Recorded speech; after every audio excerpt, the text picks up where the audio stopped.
Pemirsa, Anda kembali di Breaking News Metro TV dan saat ini kita masih menunggu mulai dari konferensi pers Polda Metro Jaya terkait dengan rilis penyebab kematian diplomat muda Kementerian Luar Negeri Arya Daru Pangayunan, di mana sebelumnya rekan kami Fatma Ayu sudah menjelaskan ada sejumlah barang bukti yang sudah disiapkan oleh pihak Polda Metro Jaya yang akan nantinya dijelaskan.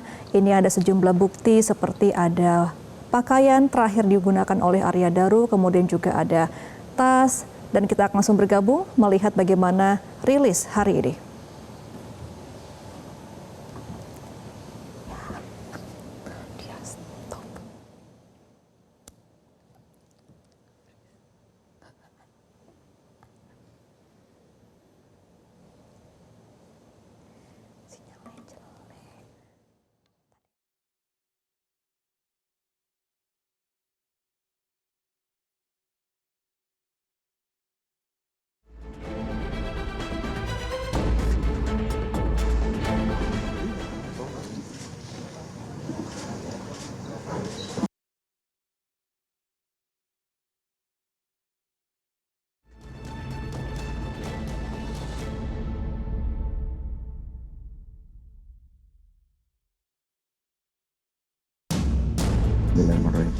Assalamualaikum warahmatullahi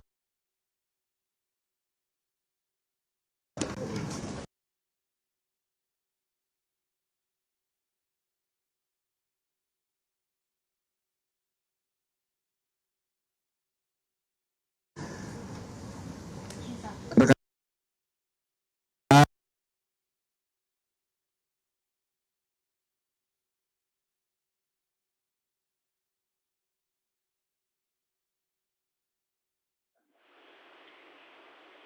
Hasil penyelidikan peristiwa penemuan jenazah korban seorang laki-laki, tentunya kami mengaturkan turut berduka cita dan bersama yang sedalam-dalamnya kepada keluarga yang ditinggalkan. Kemudian rekan-rekan sebagai bentuk komitmen dari Polda Metro Jaya dalam melaksanakan tugas untuk masyarakat, ya, Polri untuk masyarakat. Peristiwa yang terjadi, kami mengedepankan prinsip-prinsip scientific crime investigation, ya, kolaborasi, sehingga pada sore hari ini kami hadirkan juga, bisa saksikan yang pertama yang hadir yang kami hormati Bapak di Reskrim, hadir Reskrim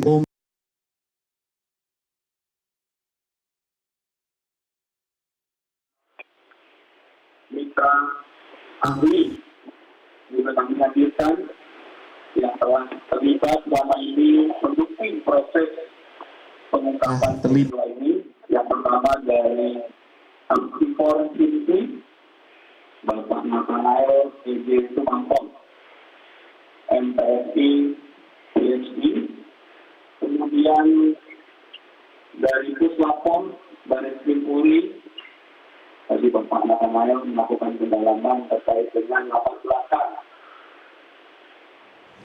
korban dan circle di sekitarnya. Kemudian dari Puslapor yang melakukan pemeriksaan DNA adalah Kompol Rofik yang hadir, terima kasih. Kemudian pemeriksa toksikologi juga kami hadirkan Bapak AKP Ade Laksono SH dari Puslapor Bareskrim Polri juga. Kemudian untuk menyampaikan hasil pemeriksaan barang Direktorat Reserse Siber Polda Metro Jaya Ibda Saji Purwanto SH ACE MCFE MCVE, CHF. Kemudian tim pemeriksaan luar dan fisik korban atau jenazah kami hadirkan juga dari dokter forensik RSCM, hadir Dr. G. Yoga Tohiji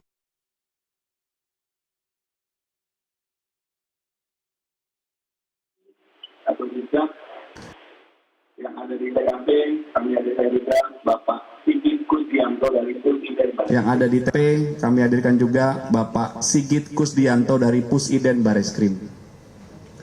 Jadi proses penyelidikan betul-betul dapat dipertanggungjawabkan, dilaksanakan secara profesional dan proporsional.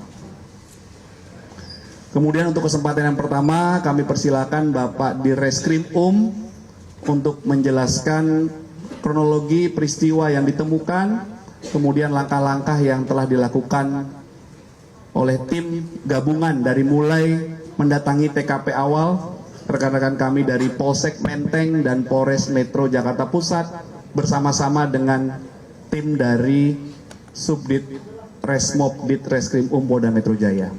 Kami persilakan kepada Bapak Direskrim Terima kasih. Bismillahirrahmanirrahim.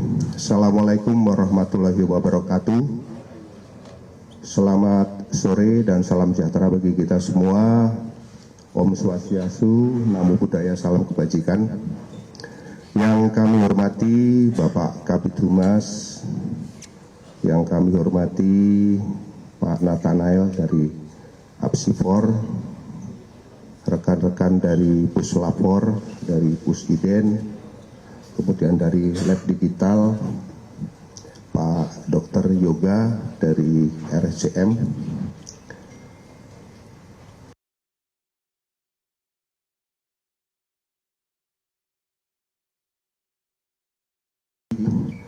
Pak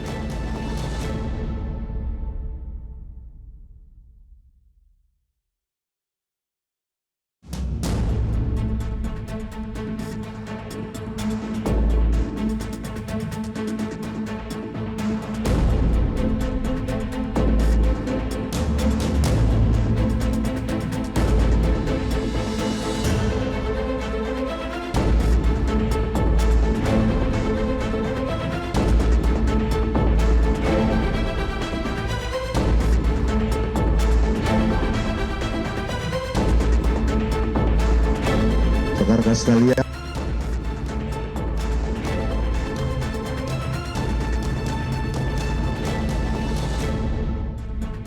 penemuan sesosok jenazah yang terjadi pada hari Selasa tanggal 8 Juli 2025 sekira pukul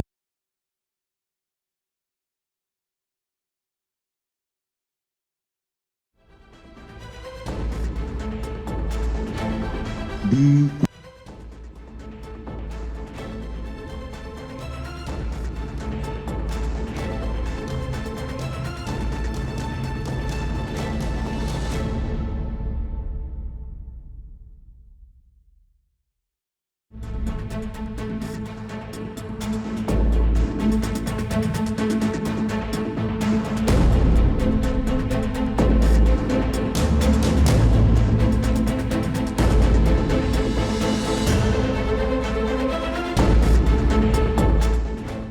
negeri.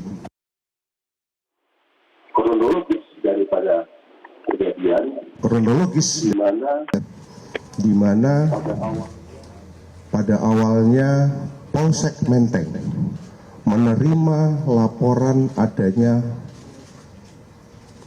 penemuan sesosok jenazah di sebuah rumah kos di Kodangdia di kamar 105, di mana kondisi jenazah itu di dalam keadaan mukanya dilakukan. Atas kejadian Atas kejadian tersebut, melakukan koordinasi dengan Direktorat Reserse Kriminal Umum Polda Metro Jaya dan Polres Metro Jakarta Pusat. Selanjutnya mendatangi TKP dan melakukan olah TKP.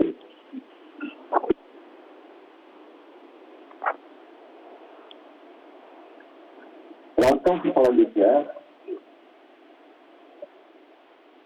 tim penyelidik dari Subdit Resmob Polda Metro Jaya mulai melakukan atau mulai menghimpun keterangan dari para saksi. Jadi kami dari tim Subdit Resmob Polda Metro Jaya telah melakukan klarifikasi terhadap 24 orang saksi yang sebenarnya kami mengundang 26, namun masih ada 2 yang belum berkesempatan hadir. Dari 24 saksi tersebut, kami membagi beberapa klaster saksi, yaitu klaster saksi dari lingkungan keluarga, kemudian saksi dari lingkungan tempat tinggal korban, baik itu di kamar sebelah, termasuk dengan penjaga kos, termasuk pemilik kos. Kemudian saksi berikutnya dari lingkungan tempat kerja korban. Sedangkan yang terakhir, klaster dari saksi yang bisa menggambarkan profil korban atau saksi yang sempat berinteraksi dengan korban. Dari olah TKP yang dilakukan, baik itu di tempat kejadian perkara maupun di tempat lain yang pernah dilalui oleh korban sebelum kejadian, penyelidik mengamankan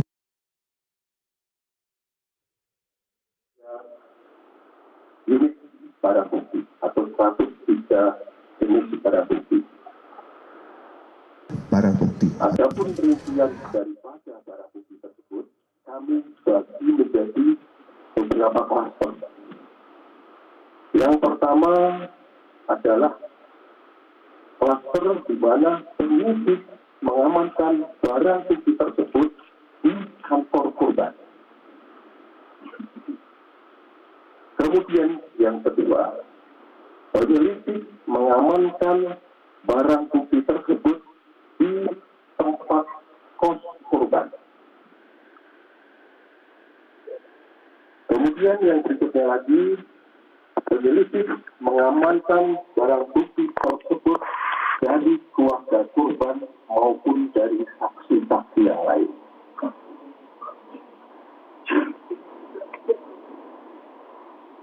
Rekan-rekan sekalian, selanjutnya berdasarkan dari keterangan daripada saksi dan barang bukti yang telah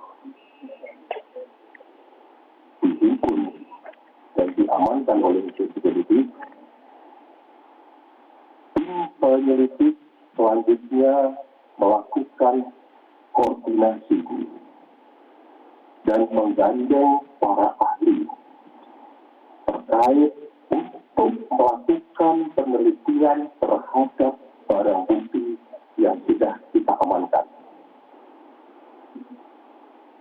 Kegiatan tersebut dimaksudkan untuk melakukan pembuktian secara saintifik ataupun secara ilmiah untuk mengungkap peristiwa yang terjadi.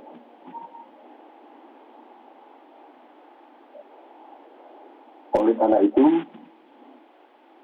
di sini sudah kita hadirkan para ahli.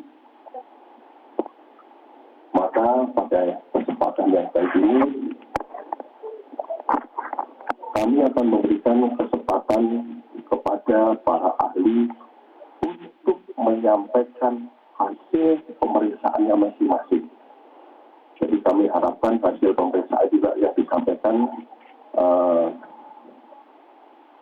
bisa memberikan gambaran kepada masyarakat tentang apa yang diteliti sesuai dengan keahliannya.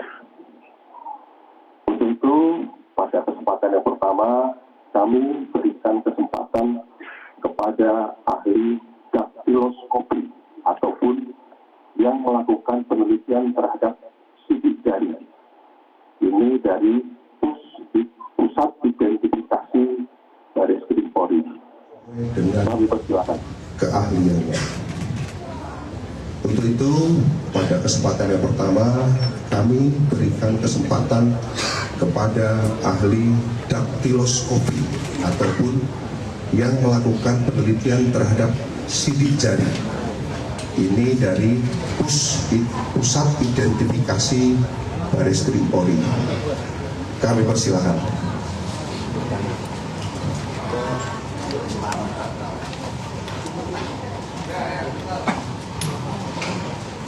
Baik, terima kasih Bapak Direskrim. Jadi rekan-rekan semua, jadi seperti yang telah disampaikan oleh Bapak Direskrim Polda Metro bahwa sejak awal menerima laporan, kami tim identifikasi baik dari Polres, Polda, dan di bawah asistensi dari Pusidin Garuda Polri melakukan olah TKP, dan yang paling utamanya tentu di sana melakukan pencarian barang bukti yang dimana salah satunya ini tuh sidik jari, dimana berdasarkan keilmuan menurut daktiloskopi dari beberapa barang bukti yang sudah diamankan oleh rekan kita, kami melakukan pengembangan, dan salah satu yang diperoleh ya, mengenai sidik jari yaitu yang terdapat pada lakban warna kuning dari Maru yang dimana digunakan menutup atau menilik dari saudara ADP, dan kemudian dari lakban yang kita amankan dilakukan penelitian lebih lanjut sesuai dengan kaidah keilmuan dan juga aturan Yang ada ya diperoleh dan dibandingkan dengan sidik jari yang melalui ultraviolet ya, diperoleh sidik jari di mana ada bahwa itu bisa dikatakan sama hasil dari pengembangan yang ada di lakban dengan sidik jari yang kita ambil dari saudara ADP memenuhi kriteria persyaratan 12 titik yang sama. Ya, jadi hasil dari identifikasi utama terkait pencarian sidik jari bahwa di lakban yang diperoleh yaitu sidik jari dari saudara ADP. Mungkin untuk yang selanjutnya terkait barang bukti yang lain dan juga menguatkan, kita juga ada penelitian lebih lanjut secara DNA dari laboratorium forensik. Itu yang 12 karakteristik yang diperoleh yang harus ada, bahwa itu bisa dikatakan sama hasil dari pengembangan yang ada di lakban dengan sidik jari yang kita ambil dari saudara ADP memenuhi tentang Dari puslapor ini kami harapkan ini bisa memberikan penjelasan tentang hasil pemeriksaan terhadap DNA maupun toksikologi. Kami persilakan. Assalamualaikum warahmatullahi wabarakatuh. sore rekan-rekan media. Kami dari tim Puslapor Barreskrim Polri, sama seperti rekan kita dari Pusen, itu di bawah Barreskrim, bagian dari Scientific Investigation. Di dalam hal ini, tugas pokok kami adalah melakukan pemeriksaan TKP kriminalistik dan pemeriksaan laboratorium kriminalistik terhadap barang bukti. Terhadap pemeriksaan TKP kriminalistik yang kami lakukan, kami tidak menemukan di TKP adanya bercak darah, sperma, atau material biologi yang ada di TKP, di kamar korban maupun di luar kamar korban, seperti di kamar mandi dan di ruang tidur. Kami tidak menemukan adanya materi biologi dari orang lain. Terus kami selanjutnya dari barang bukti yang kami ambil dari TKP, kami lanjutkan konfirmasi dengan laboratorium yang ada di kami, termasuk beberapa barang bukti yang kami terima dari rekan-rekan penyidik Polda Metro Jaya. Ada 13 item yang kami periksa. Hanya satu yang sangat menarik di sini adalah pada sisa lakban di bonggol atau gulungan lakban itu terdapat DNA daripada saudara almarhum ADP. Demikian. Terima kasih Pak Irfan. Mohon izin kami perwakilan dari tim Subdit Toksikologi Puslapor Barreskrim Polri pada kesempatan ini izin menyampaikan hasil toksikologi. Pada tanggal 10 Juli 2025, tim Subdit Toksikologi Forensik Barreskrim Polri telah menerima sejumlah sampel biologis dari almarhum, dari penyidik Resmo Polda Metro Jaya yang berisi organ dan cairan tubuh milik almarhum ADP. Sampel biologis tersebut terdiri dari 8 jenis antara lain otak sebanyak 1 pot, empedu sebanyak 1 pot, limpa sebanyak 1 pot, hati sebanyak 1 pot, ginjal sebanyak 1 pot, lambung sebanyak 1 pot, darah sebanyak 7 tabung, dan urin sebanyak 1 pot.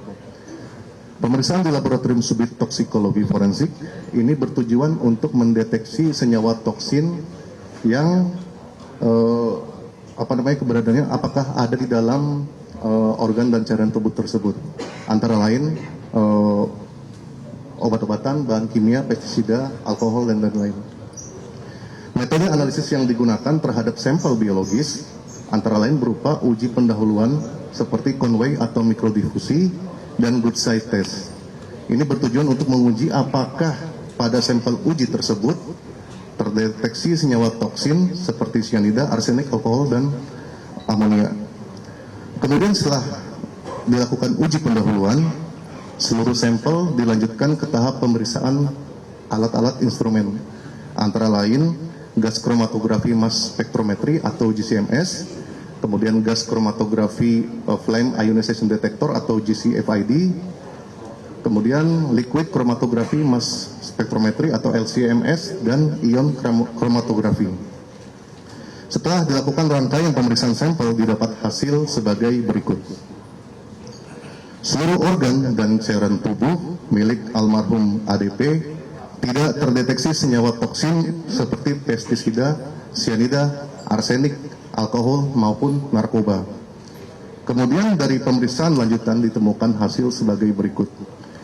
Pada otak ditemukan atau terdeteksi paracetamol, empedu terdeteksi klorfeniramin, limpa terdeteksi klorfeniramin, hati terdeteksi klorfeniramin, ginjal terdeteksi paracetamol dan klorfeniramin, lambung terdeteksi klorfeniramin, darah terdeteksi klorfeniramin, urin terdeteksi paracetamol dan klorfeniramin.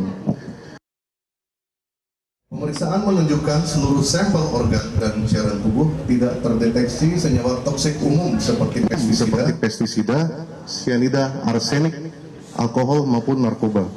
Namun ditemukan kandungan paracetamol dan klorpeniramin pada berbagai jaringan dan cairan tubuh almarhum ADP. Menurut studi literatur dari farmakologi, klorpeniramin atau biasa disebut CTM adalah sejenis antihistamin yang dapat meredakan gejala alergi seperti hidung tersumbat dan bersin, serta memiliki efek sedatif ringan seperti mengantuk.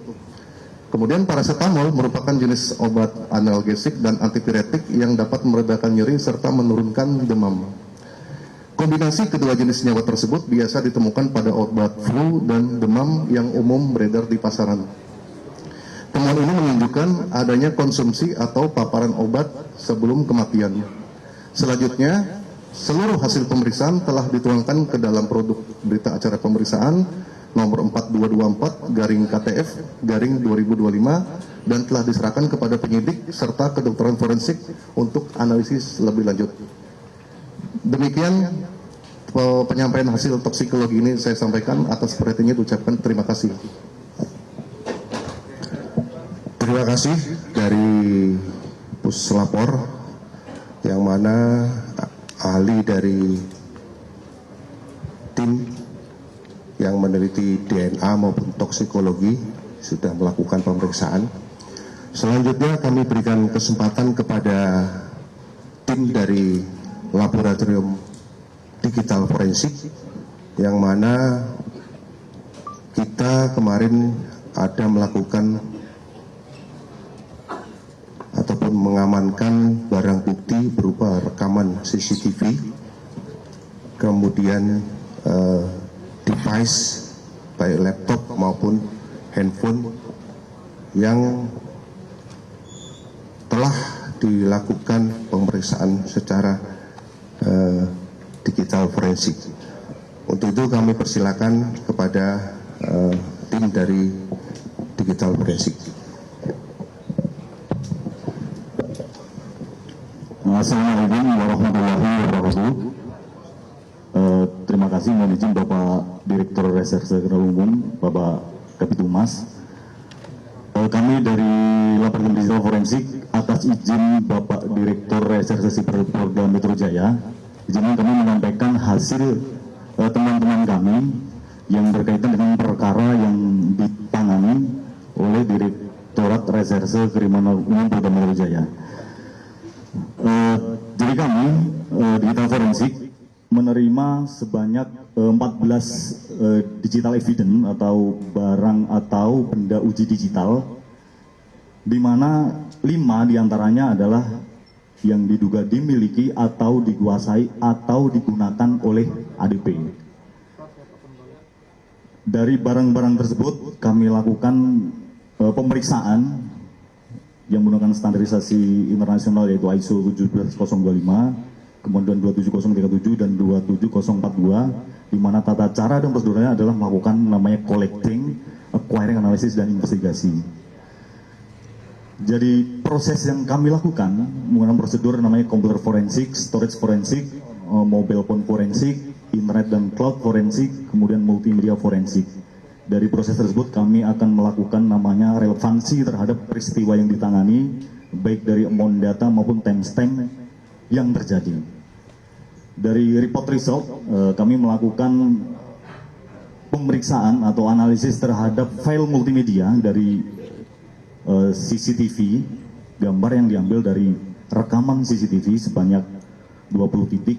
Kami melakukan analisa namanya analisa base metadata, kemudian stream data, frame by frame, dan GOP. Jadi keseluruhan file video yang kami analisa, mulai dari gambar atau video di Kemenlu, kemudian di GI, kemudian di tempat kos almarhum, kami tidak menemukan adanya motion atau gerakan atau gambar yang memiliki atau muatan tindakan kekerasan fisik.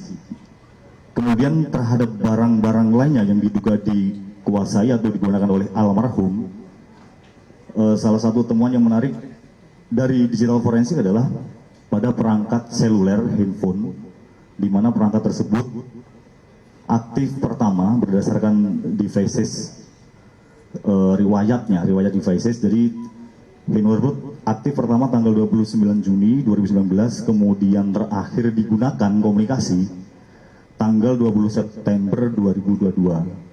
Dari handphone tersebut kami menemukan adanya pengiriman email yang dimiliki atau digunakan oleh pengguna digital evidence.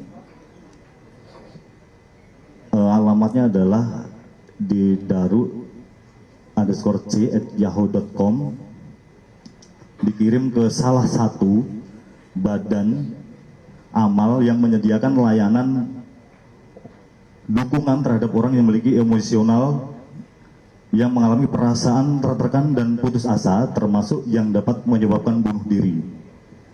Itu kami menemukan sebanyak 2 segmen. Segmen yang pertama di tahun 2013, dimulai dari tanggal 20 Juni 2013 sampai dengan 20 Juli 2013. Di situ sudah saya sampaikan ke penyidik yang menangani. Pada intinya adalah menceritakan tentang alasan ada keinginan untuk bunuh diri. Kemudian dimulai dari tanggal 24 September 2021 sampai dengan 5 Oktober 2021 sebanyak 9 segmen. Jadi sebanyak pengirimannya 9 segmen. Intinya adalah sama, ada niatan yang semakin kuat untuk melakukan bunuh diri karena problem yang dihadapi. Kira-kira itu yang kami temukan yang potensial, dan terima kasih atas perhatiannya. Assalamualaikum warahmatullahi wabarakatuh. Terima kasih dari Laboratorium Digital yang sudah menyampaikan. Mungkin barangkali bisa ditambahkan terkait penelitian terhadap CCTV itu, apakah ada editing atau tidak, tadi mungkin belum ditambahkan tadi. Terima kasih. Baik, mohon izin, terima kasih Pak Direktur. Jadi saya sampaikan kembali, saya tekankan bahwa rekaman yang diberikan kepada kami di laboratorium forensik setelah dilakukan analisis by basisnya metadata, stream data, kemudian frame by frame, dan juga GOP. GOP itu adalah group of picture masing-masing frame. Tidak ditemukan adanya penyisipan atau pemotongan frame sepanjang video yang memiliki durasi tertentu.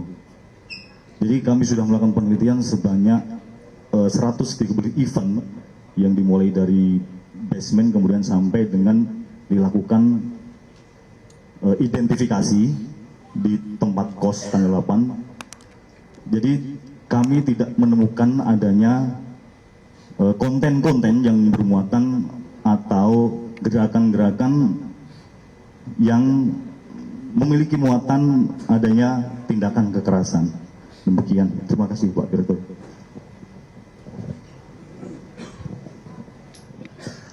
Baik, terima kasih dari Laboratorium Digital yang sudah menyampaikan hasil daripada pemeriksaan secara lab terhadap barang bukti yang kami ajukan. Selanjutnya kami berikan kesempatan kepada ahli dari Apsifor untuk memberikan keterangan terkait dengan hasil daripada penelitian yang sudah dilakukan. Kami persilakan. Terima kasih Pak Dir. Assalamualaikum warahmatullahi wabarakatuh. Selamat siang, salam sejahtera untuk kita semua. Om Swastiastu, Namo Buddhaya, salam kebajikan. Yang kami hormati Pak Dir Reskrim Polda Metro bersama dengan Pak Wadir dan juga Bapak Kabid Humas dan Bapak tim penyelidik jajaran Subdit Resbok dan juga Bapak-Bapak kolega kolaborasi interprofesi forensik. Asosiasi Psikologi Forensik Himpunan Psikologi Indonesia, kami adalah organisasi profesi dan keilmuan yang berfokus pada upaya penerapan ilmu psikologi dalam konteks penegakan hukum. Tentu berlandaskan pada prinsip ilmiah, kami menjunjung tinggi etika profesi dalam rangka upaya memahami secara holistik aspek psikososial individu. Dan sebelum menyampaikan temuan terkait hasil pemeriksaan psikologi forensik atas meninggalnya almarhum yang dengan hormat saya sebutkan namanya Bapak Arya Daru Pangayunan, izinkan kami menyampaikan duka cita yang sangat mendalam kepada keluarga, sahabat, rekan kerja, dan seluruh pihak yang mengenal dan tentu kehilangan almarhum. Mari kita doakan almarhum, kita doakan keluarga yang ditinggalkan, kolega yang ditinggalkan. Terkait meninggalnya almarhum Arya Daru, Apsifor mendapatkan rujukan untuk melakukan pemeriksaan psikologi forensik dari Direktorat Reskrim Polda Metro untuk mendukung proses penyelidikan yang sedang berjalan. Kami sangat mengapresiasi undangan ini untuk turut terlibat dalam scientific crime investigations dengan kolega profesional dari ilmuwan forensik lainnya guna mendukung upaya penegakan hukum yang menyita perhatian masyarakat. Kami membentuk tim pemeriksa yang terdiri dari 7 psikolog-psikolog yang memang memiliki pengalaman melakukan pemeriksaan psikologi forensik khususnya dengan pendekatan otopsi psikologis. Otopsi psikologis merupakan suatu proses evaluasi psikologis terhadap individu yang telah meninggal untuk kita mendapatkan gambaran, pemahaman mengenai dinamika psikososial yang berkontribusi terhadap meninggalnya individu. Penggalian kondisi psikososial tersebut dilakukan dengan multi metode, multi tools, dan melibatkan multi informan. Kami mewawancara secara mendalam keluarga, rekan kerja, atasan, dan individu-individu yang mengenal almarhum. Kami juga menelaah dokumen, informasi yang relevan tentang kehidupan pribadi dan profesional almarhum, serta informasi lain yang kemudian diperhadapkan dari pihak kepolisian untuk kami memahami mengenai profil psikologis dinamika psikososial almarhum. Tentu dalam melakukan pemeriksaan, kami Apsifor menjunjung tinggi pendekatan trauma ini. Setiap individu yang terlibat dalam proses wawancara kami sedang dalam proses kedukaan. Sehingga kami menekankan pentingnya empati dan keamanan psikologis dalam upaya memahami perjalanan hidup seseorang, termasuk mereka yang telah wafat. Jadi seluruh proses ini kami lakukan dengan sangat hati-hati, kami berpegang teguh pada kode etik profesi psikologi Indonesia. Nah, berdasarkan pemeriksaan psikologis dengan metode otopsi psikologis yang kami lakukan, kami mengidentifikasi beberapa temuan bermakna terkait almarhum yang dapat kami sampaikan.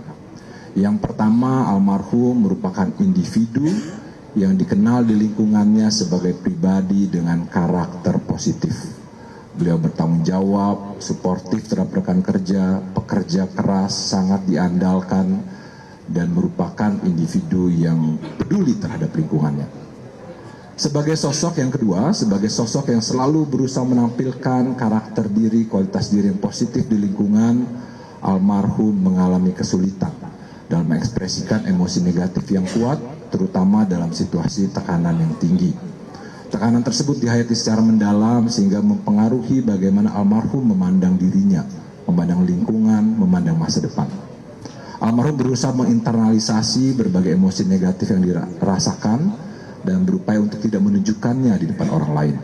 Meskipun demikian, kami menemukan bahwa pada almarhum ada riwayat di mana almarhum berupaya untuk mengakses layanan kesehatan mental secara daring.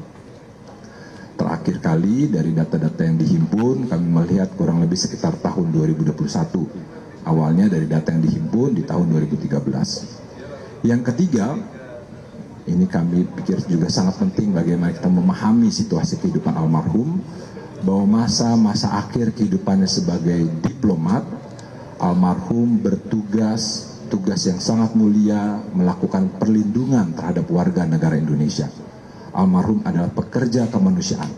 Beliau memikul berbagai tanggung jawab, menjalankan tugas peran profesional, sekaligus peran-peran humanistik sebagai pelindung, pendengar, sebagai rescuer, penyelamat bagi WNI yang terjebak dalam situasi krisis, demi memastikan bahwa negara hadir bagi WNI yang ada di luar negeri.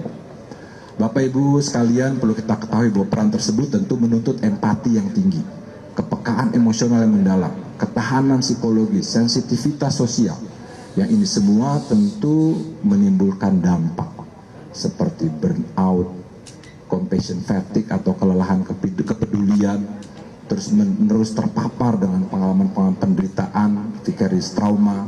Nah, dinamika psikologis tersebut kami temukan di masa akhir kehidupannya.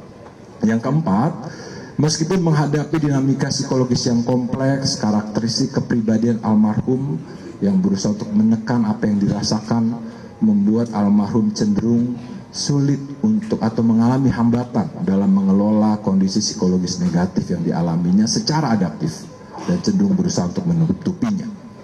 Dinamika dalam diri tersebut membuat almarhum mengalami hambatan personal untuk mengakses dukungan, bantuan psikologis dari lingkungan terdekat dari tenaga profesional kesehatan mental. Setelah terakumulasi penghayatan almarhum tersebut mengenai dirinya, masalah, tekanan hidup di episode terakhir kehidupannya ini, kemudian mempengaruhi proses pengambilan keputusan almarhum terkait cara kematiannya atau upaya untuk mengakhiri kehidupannya. Bapak Ibu, masyarakat sekalian, kami Apsifor menegaskan bahwa kondisi psikologis individu tidak dapat disederhanakan hanya dari satu aspek kehidupan. Bahkan kita perlu memahami hasil interaksi dari berbagai faktor personal, faktor profesional, sosial, dan struktural. Oleh karena itu tidak ada satu faktor tunggal yang dapat menjelaskan kondisi psikologis atau kesehatan mental almarhum yang negatif ini. Oleh karena itu, Apsifor mengajak masyarakat untuk secara bijak berkomentar di media sosial terkait kasus. Mari kita kedepankan upaya mendukung kesejahteraan psikologis keluarga, sahabat, dan rekan-rekan almarhum. Kita kedepankan harkat dan martabat almarhum yang mendedikasikan hidupnya untuk negara. Ya. Kami juga mengajak masyarakat untuk menanggapi masalah kesehatan mental dengan penuh empati tanpa stigma. Kami memahami bahwa tekanan psikologis dapat dialami oleh siapapun, termasuk mereka yang tampak kuat, tampak berprestasi, berdedikasi, bahwa tidak semua tekanan kondisi psikologis negatif tampak secara kasat mata. Banyak individu memilih menyimpan perasaan sendiri karena adanya stigma, budaya profesional, norma sosial, atau kekhawatiran akan penilaian negatif dari lingkungan. Oleh karena itu, kami mendorong seluruh pihak, termasuk institusi, organisasi kerja, untuk kita menyediakan lingkungan yang mendukung ekspresi emosi secara sehat, menghilangkan stigma terhadap orang mencari bantuan psikologis, serta menumbuhkan budaya saling peduli, untuk berbagi beban secara terbuka dalam suasana yang aman. Akhirnya kami berharap bahwa hasil pemeriksaan ini tidak hanya menjadi bagian dari proses investigasi hukum saja, tetapi juga menjadi momentum untuk kita meningkatkan kesadaran kolektif tentang pentingnya kesehatan mental, khususnya bagi individu yang memikul tanggung jawab besar di ruang publik. Demikian Pak Dir yang dapat kami sampaikan. Terima kasih. Baik, terima kasih. Dari Apsifor tadi sudah menyampaikan hasil daripada penelitian yang telah dilakukan.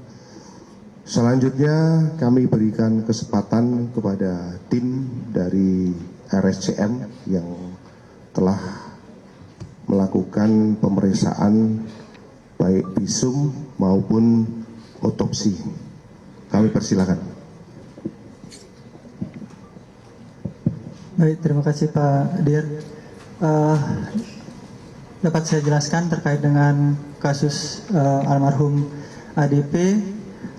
Pertama kali jenazah masuk ke Rumah Sakit Cipto itu dengan surat permintaan visum dari Polsek Metro Menteng pada tanggal 8 Juni tahun 2025 sekitar 13.00 waktu Indonesia Barat. Selanjutnya ada surat pelimpahan dari Polsek Menteng kepada Polda Metro Jaya. Kita menerima jenazah itu dan juga dilanjutkan dengan melakukan pemeriksaan luar jenazah itu sekitar pukul 13.55 waktu Indonesia Barat, serta selanjutnya setelah dilakukan pemeriksaan luar jenazah kita menunggu pihak keluarga, dalam hal ini istri dari almarhum, dan menginfokan bahwa akan dilakukan pemeriksaan otopsi atau pemeriksaan bagian dalam tubuh almarhum. Selanjutnya setelah berkoordinasi dengan keluarga, pada pukul 17.30 waktu Indonesia Barat di hari yang sama kami melakukan pemeriksaan dalam atau otopsi. Dapat kami sampaikan terkait dengan temuan-temuan baik itu pada pemeriksaan luar ataupun pemeriksaan dalam jenazah. Yang pertama, ditemukan adanya luka terbuka dangkal dengan tepi tidak rata pada bibir bawah bagian dalam. Selanjutnya terdapat luka-luka lecet pada pipi kanan dan pada leher, yang terdiri dari 1 buah luka lecet di pipi kanan dan ada 5 buah luka lecet di bagian leher. Selanjutnya kami temukan pula adanya memar-memar pada kelopak atas mata kiri, ada memar juga pada bibir bawah bagian dalam, lengan atas kanan dan juga lengan bawah kanan, dengan masing-masing 1 buah memar pada kelopak atas mata kiri, 1 buah memar pada bibir bawah bagian dalam, ada 2 buah memar pada lengan atas kanan dan 2 buah memar pada lengan bawah kanan. Selanjutnya dari hasil pemeriksaan otopsi, karena ditemukan adanya luka-luka pada daerah leher, kami melakukan otopsi menggunakan teknik khusus leher dengan upaya mendalami apakah luka-luka yang terdapat pada bagian luar itu ada berdampak terhadap organ-organ di dalam leher.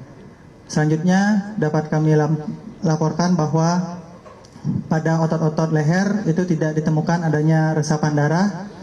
Selanjutnya pada batang tenggorok itu berisi lendir dan busa halus berwarna putih kemerahan. Selanjutnya kami temukan pada organ dalam, itu pada kedua paru ditemukan adanya sembab paru atau pembengkakan pada paru, serta pada seluruh organ-organ dalam itu kami temukan adanya pelebaran pembuluh darah dan juga bintik-bintik perdarahan.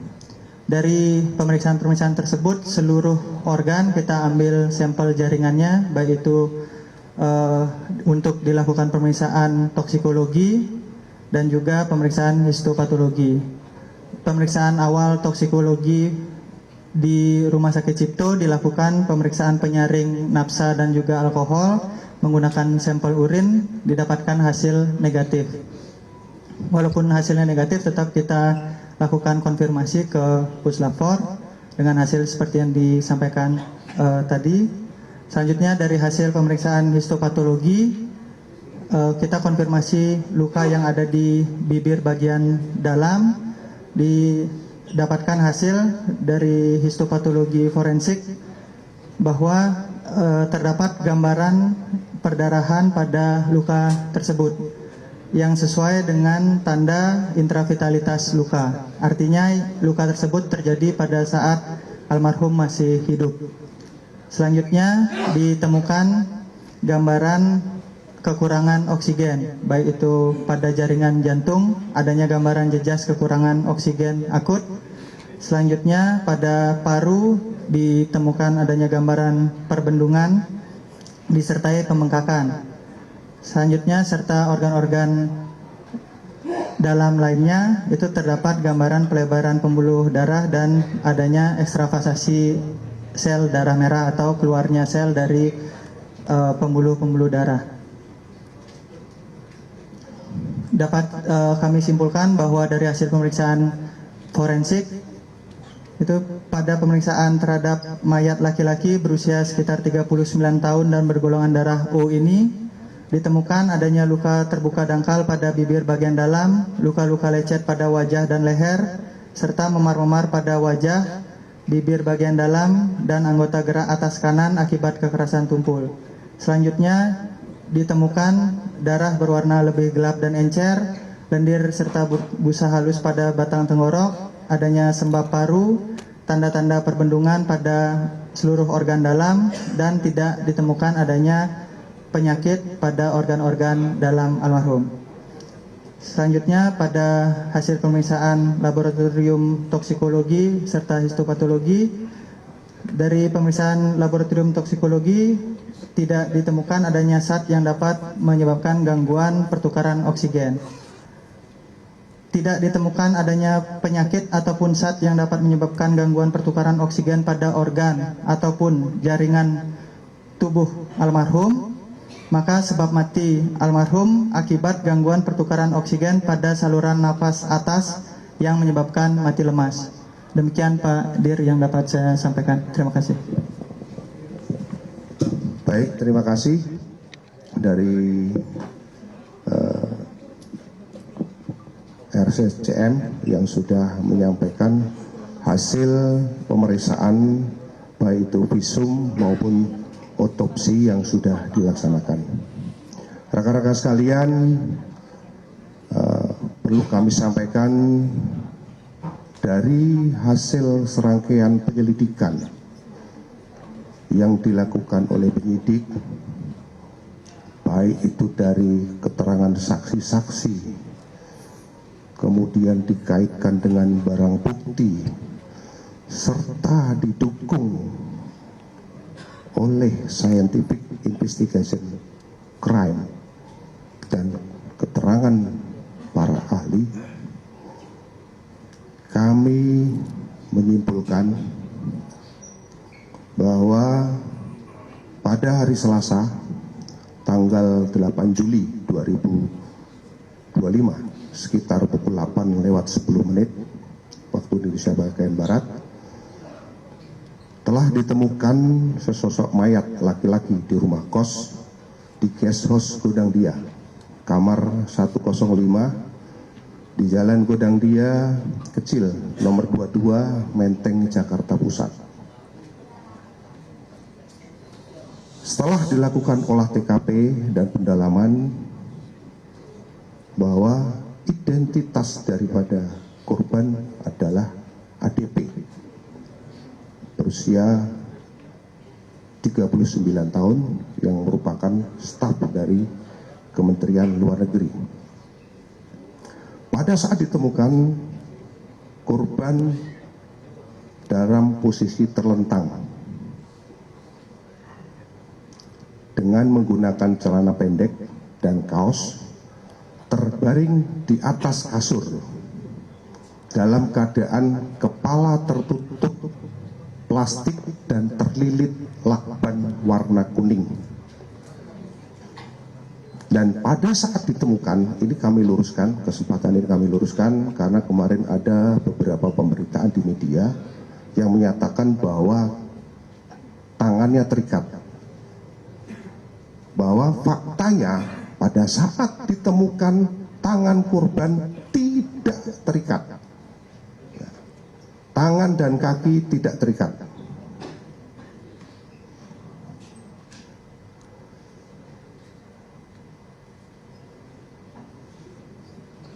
Pada saat ditemukan,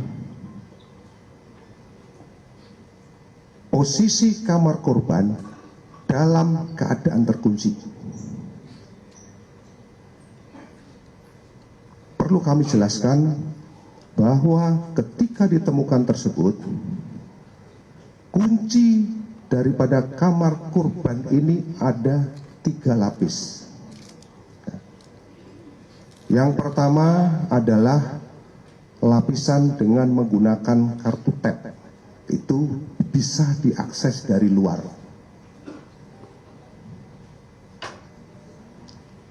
Kemudian yang kedua, kunci yang kedua adalah kunci, kalau kita bilang kunci biasa nih. Kunci biasa tapi tidak ada kuncinya. Jadi seperti ceklekan biasa begini dari dalam, dan itu melekat di bawah grendel. Sedangkan kunci yang 3 adalah kunci slot. Itu letaknya di atas daripada kunci. Jadi ini hanya bisa dilakukan oleh orang yang posisinya berada di dalam kamar untuk mengunci kunci tersebut.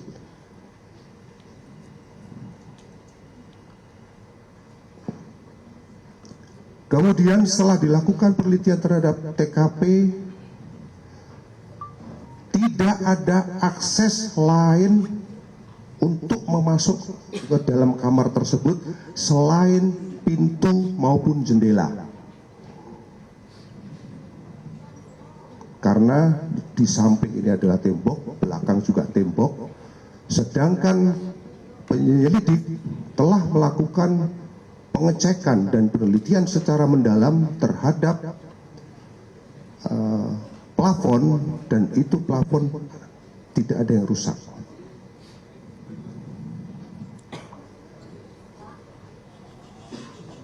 Kemudian pintu gerbang dan pintu kamar kos menggunakan sistem kunci elektronik dengan akses kunci masing-masing berupa kunci elektronik seperti kamar yang dimiliki di korban, dan masternya ada dipegang oleh penjaga kos. Selanjutnya, dari hasil pengujian terhadap barang bukti yang dilakukan oleh laboratorium forensik digital terkait CCTV yang ada dari 20 titik CCTV, didapatkan hasil korban mulai berangkat dari kantor pada hari Senin tanggal 7 Juli 2025 sekira pukul 07.03, kemudian di kantor pada pukul, ini kami perlihatkan, ini CCTV-nya, ini CCTV-nya 7.03, kemudian ini adalah pada saat masa kantor 7.20, kemudian pada pukul 17:52, jadi ini berlanjut ya, ini berlanjut karena ada beberapa titik 20, kami ambil intisarinya saja. Pada pukul 17:52 ini ya, 11:52 korban terpantau berada di Mall Grand Indonesia.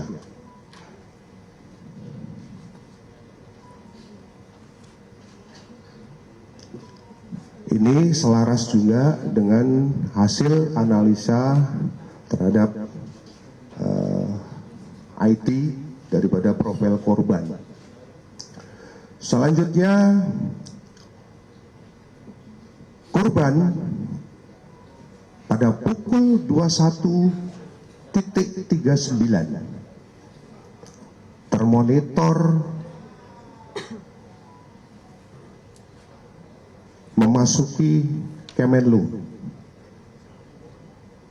Ini sebelah kiri, rekan-rekan sekalian, 21.39 memasuki Kemenlu.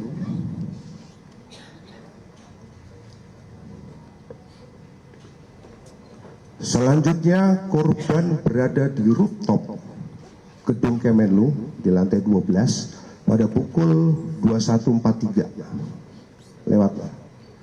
Lanjut, ini naiknya pada saat naik, nah 21.43 itu naik, mulai naik 21.43. Keberadaan daripada korban di rooftop itu kurang lebih selama 1 jam 26 menit.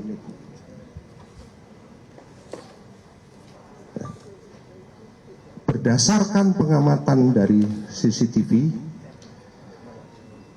di awal ketika naik, korban memang betul membawa tas gendong dan tas belanja ya, ada dua, satu tas gendong, satu tas belanja. Namun pada saat turun dari rooftop,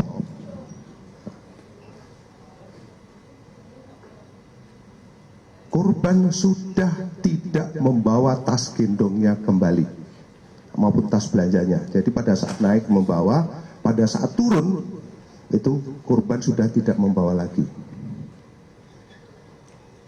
Selanjutnya, ini pada saat turun korban sudah tidak membawa nih. Yang di tengah ya, rekan-rekan sekalian. Nah, ini yang di tengah, ini terlihat korban sudah tidak membawa tas ini. 2309 ya. Ulangi 2309 ini pada saat turun sudah tidak membawa tas lagi, maupun tas gendong maupun tas belanjaan. Sehingga masih terlihat lagi di bawah sebelah sana pun masih terlihat 2312 itu di bawah di pintu keluar.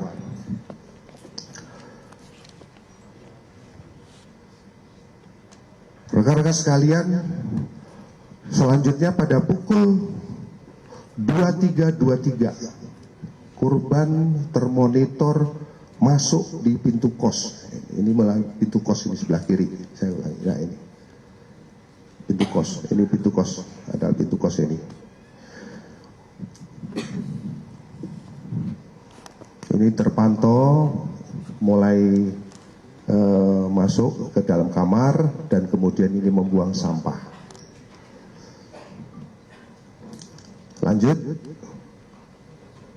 Dan pada hari Selasa tanggal 8 Juli 2025 pukul 7:39 di sini, setelah pintu dibuka,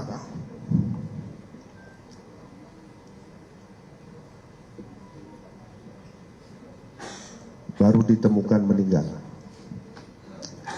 Rekan-rekan sekalian, perlu kami sampaikan dari berdasarkan hasil pemeriksaan terhadap file CCTV yang dilakukan oleh Laboratorium Digital Forensik, disimpulkan bahwa tadi sudah disampaikan sepanjang durasi video dimaksud pada setiap framenya saling bersesuaian dengan tidak ditemukan adanya pemotongan ataupun penyisipan frame pada file multimedia jenis video. Ini sudah kami sampaikan. Kemudian yang kemarin menjadi bahasan di media, kenapa arahnya itu berubah ketika pada saat mulai mencongkel. Kemarin kami sudah melakukan konfirmasi dengan mohon maaf dengan istri daripada korban terkait dengan CCTV kenapa bergeser. Hal tersebut terjadi setelah adanya permintaan dari istri kepada penjaga kos waktu itu lewat telepon, via telepon kepada penjaga kos atas nama Siswanto, saudara S, untuk mendobrak kamar milik korban, sehingga penjaga kos meminta izin kepada pemilik kos untuk melakukan pendobrakan, dan hal tersebut disikapi oleh pemilik kos dengan menggeser sudut CCTV dan memastikan tindakan yang dilakukan oleh penjaga tersebut dengan maksud untuk memastikan tindakan yang dilakukan oleh penjaga tersebut. Hal ini juga diperkuat dengan adanya video yang diambil secara live, ya, artinya secara live, bukan live, rekaman video yang diambil oleh teman sekamarnya yang ikut mendobrak pada saat itu. Ini Bapak F ini merupakan teman kamar dari satu kos. Ini diperkuat dengan rekaman video yang diambil oleh Bapak F ini.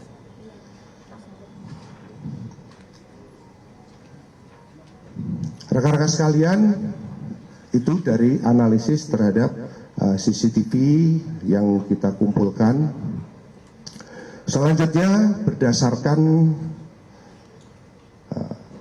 pemeriksaan digital forensik terhadap device, baik itu laptop, kemudian MacBook, maupun Samsung Note, ya, ada handphone Samsung Note yang bukan di kamar korban. Ini ada satu handphone yang ditemukan di kamar korban. Ditemukan adanya histori pencarian tentang beberapa penyakit yang dialami oleh korban. Selain itu, ditemukan riwayat komunikasi dengan pengguna akun. Tadi sudah disampaikan oleh tim dari digital forensik.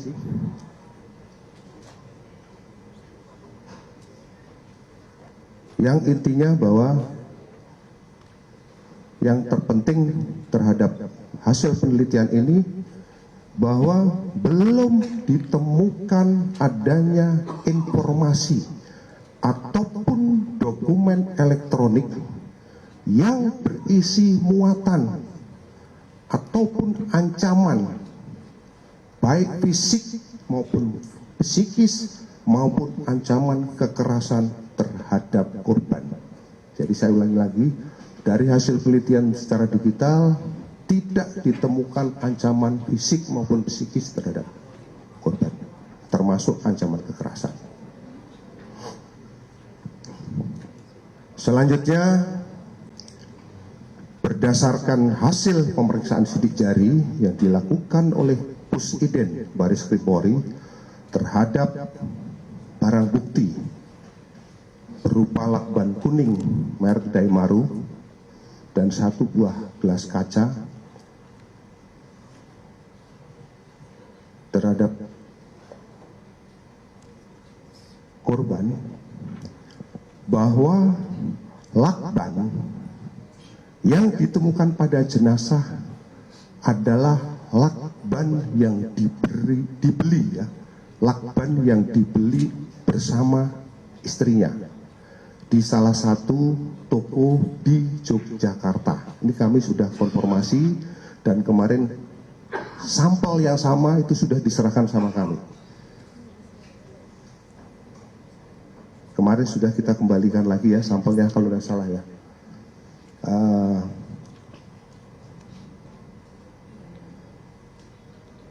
Di mana lakban tersebut itu dibeli tahun 2000, dibeli sekitar bulan Juni tahun 2025.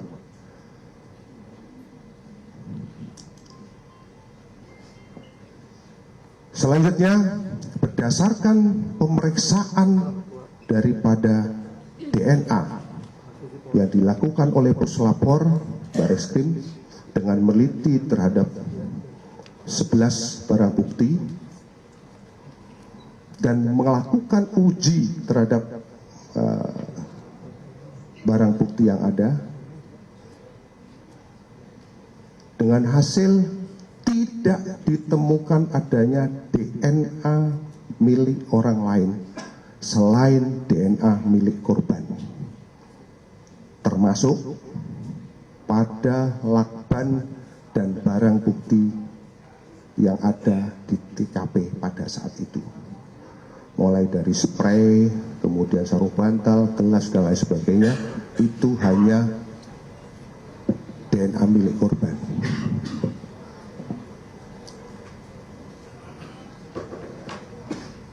Selanjutnya, berdasarkan hal tersebut, penyelidik juga menggandeng daripada Apsifor HIPSI untuk melakukan pemeriksaan secara psikologi forensik baik kepada keluarga, kepada rekan-rekan kerja yang mungkin bisa atasan, bisa teman kecil dan lain sebagainya, termasuk orang-orang yang berhubungan pada saat itu. Dari hasil pemeriksaan tersebut,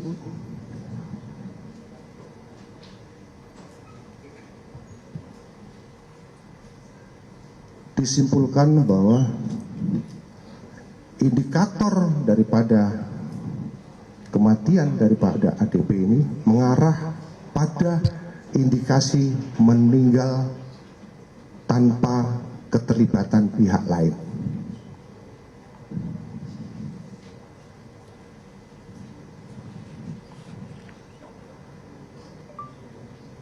Selanjutnya, dari hasil pemeriksaan terhadap toksikologi yang dilakukan oleh Puslapor Bareskrim Polri terhadap sampel-sampel organ yang sudah setelah dilakukan otopsi, baik itu dari otak, empedu, limpa, hati, ginjal, lambung, darah, dan urin, ditemukan adanya kandungan parasetamol dan klorperipheniramin atau yang sering disebut CTM. Hal ini sesuai dengan temuan barang bukti berupa obat-obatan yang ditemukan oleh penyelidik. Selanjutnya, tim forensik dari RSCM yang melakukan otopsi terhadap tubuh korban dan melakukan pemeriksaan luar terhadap korban menemukan hasil, yaitu luka lecet pada wajah dan leher, luka terbuka pada bibir dalam, memar pada wajah, bibir, dan anggota gerak atas kanan, serta terdapat tanda-tanda perbendungan. Pada pemeriksaan dalam, ditemukan darah berwarna lebih gelap dan encer, lendir dan busa halus pada batang tengkorak, sembab paru-paru, tanda-tanda perbendungan pada seluruh organ dalam, dan tidak ditemukan adanya penyakit pada organ dalam. Pada pemeriksaan laboratorium toksikologi, tidak ditemukan zat yang menyebabkan gangguan pertukaran oksigen. Tidak ditemukan adanya penyakit atau zat yang dapat menyebabkan gangguan pertukaran oksigen pada organ ataupun jaringan pada korban. Maka sebab kematian korban adalah akibat gangguan pertukaran oksigen pada saluran pernapasan atas yang menyebabkan mati lemas. Rekan-rekan sekalian, dari serangkaian tindakan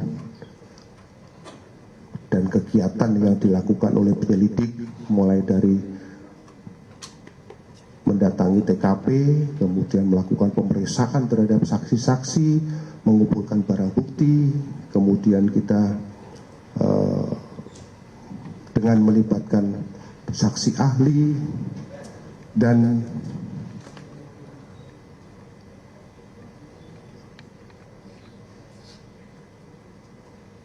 pada kesempatan yang baik ini kami akan menyimpulkan hasil daripada penyelidikan yang kami lakukan, bahwa penyelidikan yang kami lakukan, kami simpulkan belum menemukan adanya peristiwa pidana. Demikian yang bisa kami sampaikan. Selanjutnya kami kembalikan kepada Bapak Kabid Humas. Baik, terima kasih rekan-rekan media yang kami hormati, rekan-rekan jurnalis. Selanjutnya kami persilahkan rekan-rekan untuk melakukan pendalaman terkait dengan apa yang sudah dijelaskan oleh beberapa pihak dan juga tim penyelidik. Kami mulai dari sebelah kiri kami ya. Tolong mic-nya. Dari mana, kemudian pertanyaannya ditujukan ke mana ya? Mas dan Mbak sekalian. Ya, sebelah kiri silakan. Ya, Bapak-Bapak sekalian, terima kasih atas waktunya. Saya Niko Andriawan dari Kompas TV. Mungkin dari Polda Metro Jaya mungkin bisa memberikan informasi terkait dengan kami mendapat informasi bahwa apakah si Darul Pengadilan ini sempat bepergian ke bandara sebelum dia ke Kementerian Luar Negeri, lalu kemudian mungkin bisa ke Pak toksikologi, dari bagian toksikologi Puslapor bisa disampaikan nggak secara spesifik apakah penggunaan paracetamol dan klorfeniramin ini berkaitan dengan riwayat penyakit beliau, atau sudah berapa lamakah beliau mengonsumsi kedua jenis zat tersebut, apakah itu sengaja digunakan untuk obat tidur atau tidak. Itu saya sih Bapak-Bapak, terima kasih.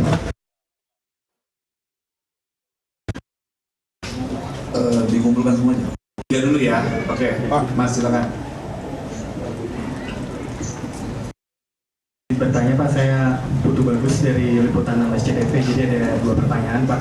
Yang pertama, berarti sudah disimpulkan kalau tidak ada tindakan pidana, berarti ini memang benar bunuh diri. Dan ada keterkaitan lain nggak? Karena tadi saya sempat lihat ada barang bukti berupa alat kontrasepsi dan belum sempat dijelaskan. Mungkin bisa dijelaskan lebih detail. Dan yang kedua, tadi kan disebutkan ada banyak luka lebam pada tubuh korban. Penegasan saja ini indikasi lukanya ini menyakiti diri sendiri atau adanya kekerasan, soalnya tadi disebutkan luka lebamnya ini cukup banyak dan berhubungan dengan waktu kematiannya, apakah ada korelasinya begitu? Terima kasih. Baik, yang ketiga, silakan Mbak. Bentar ya, sini dulu. Saya Irin Pak dari CNN, mau menanyakan kepada direktur dari cyber sendiri, ini HP yang dipegang sehari-hari oleh korban yang ditemukan, apakah atau ada device lain yang sampai sekarang belum ditemukan, karena kan masih tersiar bahwa itu sudah bisa menarik kesimpulan, walaupun benda itu hilang, menarik kesimpulan bahwa korban tidak ada pidana melalui device yang hilang itu. Terus ke Mas Nael tadi menyambung dari pertanyaan rekan saya Putu, bahwa apakah ada kemungkinan itu menyakiti diri sendiri dalam proses dia dengan kesehatan mental, karena kalau dilihat dari jarak waktunya mengakses layanan mental itu 2013 dan juga di 2024, atau apakah ada faktor-faktor lain seperti misalnya bullying yang dihadapi itu menjadi bagian dari tekanan di lingkungan kerjanya mungkin? Terima kasih. Langsung kami jawab dulu ya. 3 pertanyaan. Baik, terkait dengan jawaban pertama tadi, apakah korban sempat ke bandara sebelum ke Kemenlu? Perlu kami sampaikan bahwa korban keluar dari Grand Indonesia itu naik taksi, tapi baru jalan kira-kira langsung minta untuk berubah arah, tidak sampai sekitar 200-300 meter langsung ke arah menuju ke Kemenlu. Itu kayaknya yang pertama. Kemudian terhadap yang kedua, Mbak tadi, Mbak sempat tadi ya? Mas, barang bukti berupa alat kontrasepsi itu memang ada. Jadi itu ada di 2 tempat, baik itu di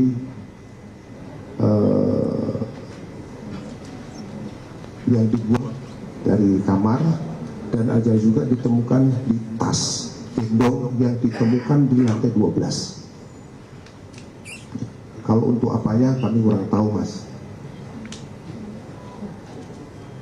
Kemudian yang ketiga, perlu kami sampaikan bahwa HP yang ditemukan ini untuk menjawab, tapi nanti itu teknisnya satu beliau. HP yang ada di sini itu adalah handphone yang ketemu di kamar. Menurut keterangan bahwa handphone itu sudah memang tidak dipakai, tapi ada di kamar. Nah, ini nanti untuk lengkapnya akan disampaikan oleh dari lab digital nanti, karena itu terkait dengan kenapa bisa dijawab kenapa nggak dipakai. Mungkin itu, mungkin saya silakan dari Apsipor barangkali yang bisa dari Mohon izin, jadi saya terangkan kembali bahwa handphone yang diberikan atau kami terima itu pertama kali dinyalakan atau di-on-kan itu tahun 2019 bulan Juni. Kemudian kami melakukan penelitian, digunakan komunikasi instant messenger itu di bulan September 2022. Kemudian dinyalakan Januari 2024. Nah, untuk mencari atau apakah ada info yang lain, kemudian kami melakukan penelitian terhadap perangkat seluler, mohon maaf laptop. Nah, di situ ada tanggal 25 Juni 2025 pernah terkoneksi ke perangkat Samsung Ultra 22. Jadi handphone yang kami periksa itu adalah handphone yang terakhir kali digunakan komunikasi di tahun 2022. Demikian. Pak, tapi belum menjawab apakah handphone yang terkoneksi di 2020 tidak mempengaruhi proses penyelidikan sebab kematian korban? Baik, jadi kami di sini hanya melakukan pool data atau pengumpulan data. Hasilnya untuk menyimpulkan adalah dari hasil yang kami temukan kami sampaikan ke penyelidiknya, begitu, Mbak.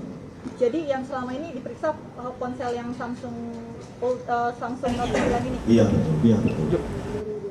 Yang 2025 berarti tidak diperiksa ya Pak ya? Yang Samsung yang S22 ya, yang S22 kami tidak menerima barang itu. Karena masih hilang ya Pak? Saya tidak tahu. Untuk hilang dan tidaknya mungkin nanti ke tim penyelidik.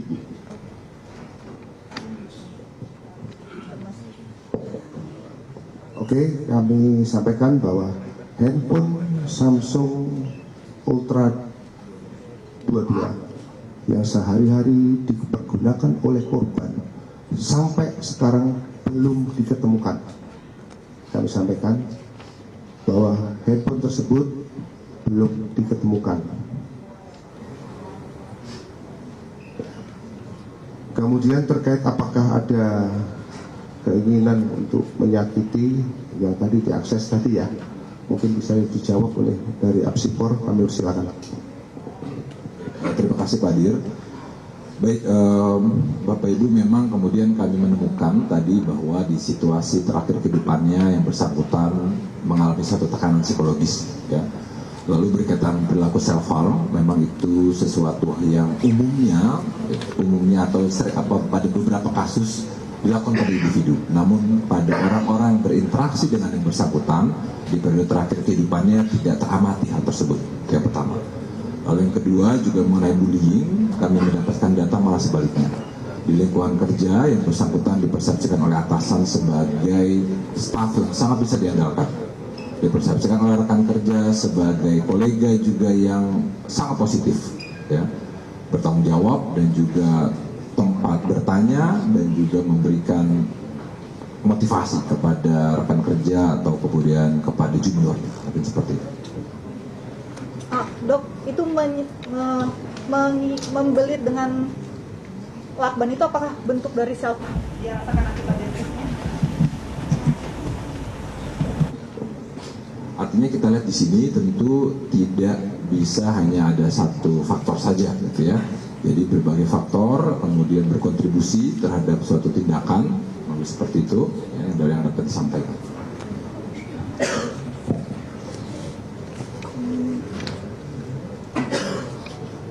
Kemudian dari sudah berapa lama konsumsi paracetamol?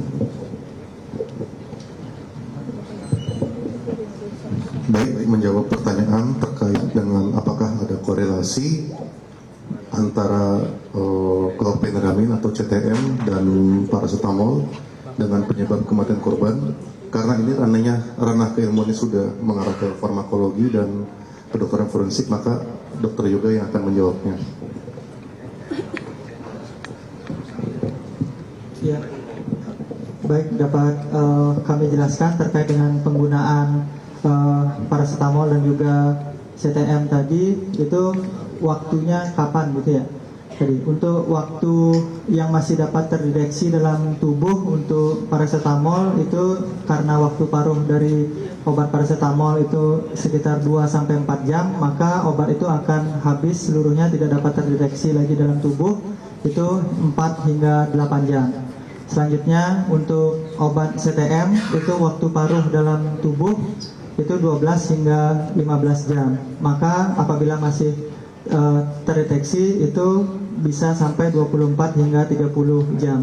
Itu untuk riwayat mengkonsumsinya, itu sehingga masih didapatkan oleh lapor adanya zat tersebut. Seperti itu. Belum menjawab apakah itu merupakan indikasi terkait dengan penyakitnya beliau yang semakin tahu beliau, efek dari beliau mengkonsumsi obat tersebut. Ya, untuk riwayat penyakit almarhum itu yang kami dapatkan infonya dari penyelidik terkait dengan penyakit ginjal, seperti itu. Jadinya apakah ada hubungan atau tidaknya mungkin dari penyelidik yang dapat menginfokan hasil dari pemeriksaan terhadap dokter. Terima kasih. Baik, Mas. Mbak Bea. Pertanyaan soal luka lebam belum dijawab. Pertanyaan soal luka lebam belum dijawab.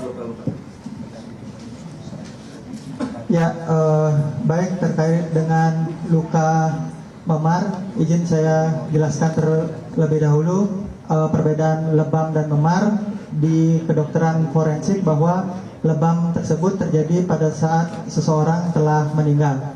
Gitu. Jadi saya ulangi bahwa yang saya sebutkan adanya memar-memar tersebut pada kelopak atas mata kiri, ada pada bibir bawah bagian dalam, lengan atas kanan, dan juga lengan bawah kanan, seperti itu. Untuk apakah itu dilakukan secara self harm, itu berdasarkan hasil gelar perkara kemarin diinformasikan oleh penyidik bahwa adanya pada saat di Kemenlu itu di rooftopnya di lantai 12 ada kegiatan untuk memanjat tembok itu.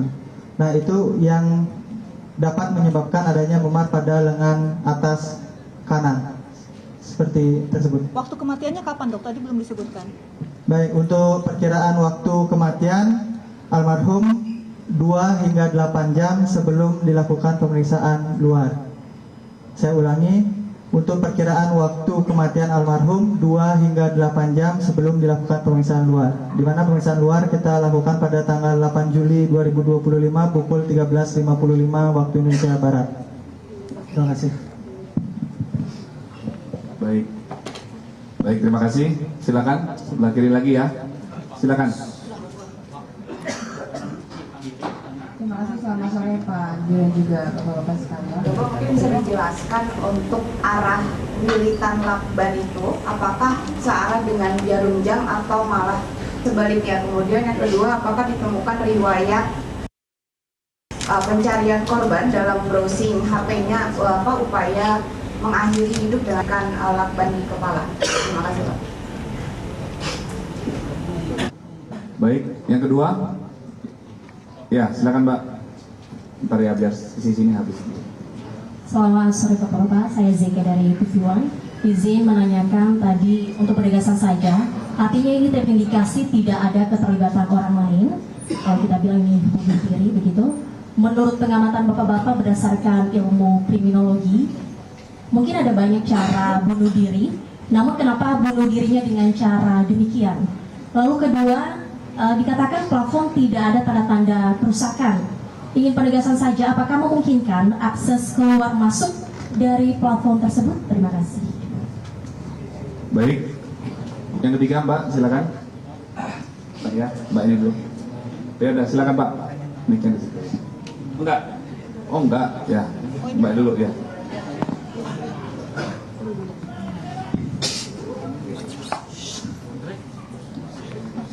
Bapak, saya Dilami Aulia dari iNews TV, izin untuk bertanya.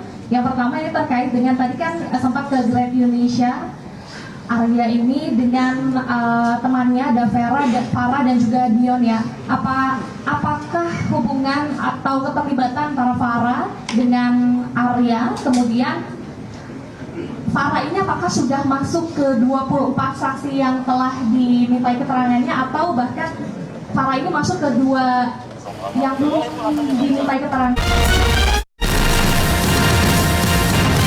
Jelajahi cara baru mendapatkan informasi. Download Metro TV Extend sekarang.